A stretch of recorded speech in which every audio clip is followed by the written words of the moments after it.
Hey guys, Ryan Martian here, and today I'm going to be discussing the infamous elevator scene from Drive by Nicholas Winding Refn. If you watched my first review about the ending of Drive, it's pretty obvious how much I love this film. I referenced the scene very briefly in that review, and I felt the need to give it its own analysis.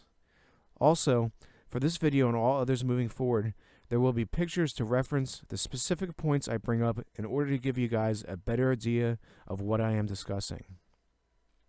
As always, there are major spoilers ahead, but I wanted to give you all a fair warning. You have been warned. Just before the elevator scene begins, Driver explains to Irene what happened during the botched and very set up robbery, in which her husband Standard was killed. He tells Irene that he was only trying to help both him and his family, and never meant to bring anyone into harm's way. Driver tells Irene that he still has the money from the robbery and offers it to her and her son Benicio so they can get away from it all and start a new life. Irene immediately slaps him in the face for even suggesting this to her. This shows just how alarmingly disconnected Driver is from the real world. The last thing a truly grieving widower wants to hear or even think about is money, especially money that isn't hers and resulted in her husband's death. Driver naively thinks that the money will solve all of her problems, but he is obviously completely wrong. In a last-ditch and almost desperate attempt, he tells Irene that he could even come with her and her son to protect them. He is visually very embarrassed and filled with regret because he has a very pathetic look on his face and he cannot even look her in the eyes.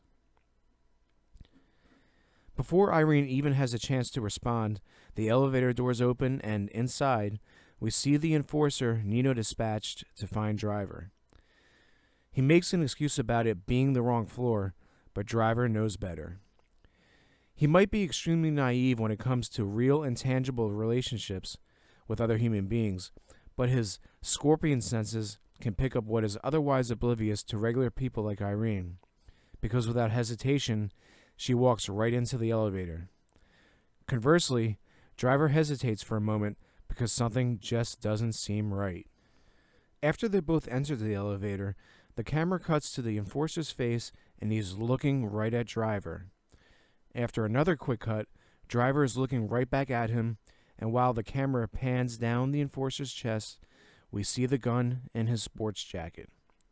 At this point, Driver knows what is about to happen, and it won't be pretty.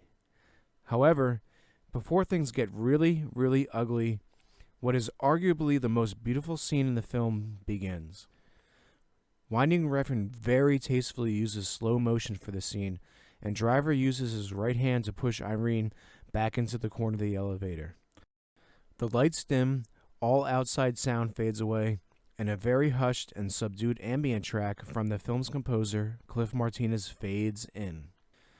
All of these elements add up to show that Driver and Irene are in their own little corner of the universe right now.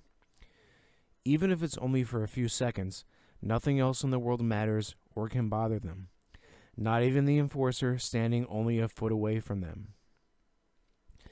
Driver turns around and embraces Irene around her waist, and they finally kiss. Both the characters and the audience have been waiting and yearning for this moment to occur, and it finally happens. For a brief moment, all of the tension has been relieved, and considering the events which are about to unfold, we really needed it. The lights fade back in, the music stops, and Driver immediately grabs the enforcer and violently slams his head into the side of the elevator. He then throws him to the ground and delivers the first of many blows to his head with his shoe. Irene reacts in shock. She cannot even move. She is absolutely horrified. Even after his head is caved in, Driver delivers a few more stomps, showing that he cannot contain his rage. Now, I've read that Winding Refn consulted the fairly notorious director Gaspar Noé for advice on how to shoot this particularly gruesome scene. If any of you guys have ever seen his film Irreversible, you will understand why. Winding Refn wanted this to be as brutal and realistic as possible, and I personally cannot think of a better person to consult. The elevator doors open, and Irene quickly backs out. The camera cuts to the back of Driver with the scorpion facing right towards her.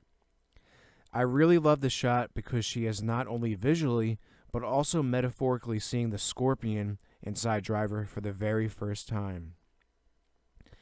He slowly turns around and his face and jacket are covered in blood.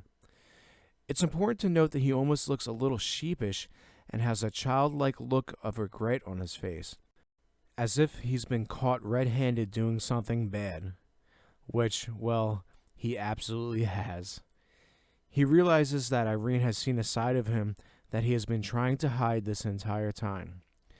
But much like the tale of the scorpion and the frog, which I talked about in my other video, he could no longer hold back his true nature. We see a few more shots of Driver and Irene, and then a shot from Driver's perspective of the elevator doors closing in front of Irene. This was pretty damn brilliant in my opinion, because even though only a few moments earlier they shared a very sweet and intimate moment together, their potential relationship is completely doomed and has literally closed right in front of them.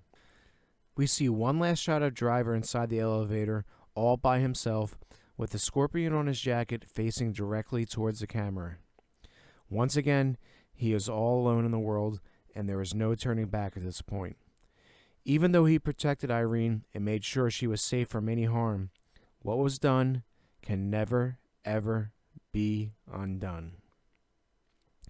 Guys, I really hope you are enjoying these analyses, that's a tough word to say, and reviews of my favorite scenes and sequences in the history of film. I covered my two favorites from Drive, and now I'm going to branch out into my other favorite films. If you like this review, please subscribe and give it a like. I would really appreciate it. I promise there is much more to come, and thanks as always.